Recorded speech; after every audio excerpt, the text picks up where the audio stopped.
Raise your hand if you've ever put together a piece of IKEA furniture. Now keep it up if once you finish, you had an immense amount of pride. Well, this refers to the IKEA effect. And so the IKEA effect essentially says that when people put in the time and effort to create something, then they appreciate it and value it more. And so this theory was very much created to talk about consumerism. And of course, like Build-A-Bear is another model of this. If you create it more, you love it more.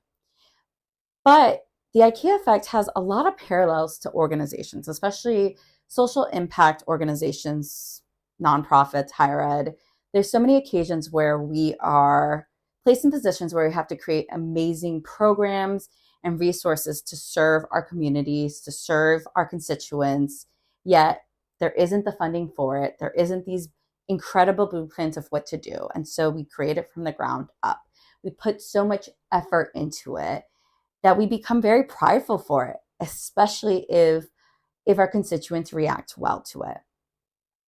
But then we have such a great impact that we are then given all this money, we're able to fundraise, we're able to make it bigger and better. But then the person who created that begins to resent the organization because, well, I put so much time and effort in this and now it's just going to go away. Or that person gets promoted, great work, and the new person comes in and undoes it or updates it. And once again, it's that, but I put so much time and effort into it. And sometimes organizations, to avoid that resentment, lets people hang on to that program. And sometimes that program needs to evolve. It needs to change, but it's the IKEA effect. We're so attached to it, and it's human nature. It's how our brains work.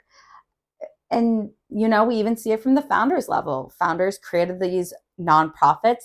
When no one was supporting them, they were able to build it up. They themselves want to leave, but it's hard for them to find the new person that's going to step into their role because of the IKEA effect. I really challenge us to think about, when are there moments in your current position, previous position in your organization that you've seen the IKEA effect really add barriers and clogs the system of functioning well? Because I know personally, I have clogged the system when I pridefully was attached to things, and I've also seen it from the other side of trying to trying to really make things better and renovate, and yet folks not agreeing and putting a lot of roadblocks because they're so attached.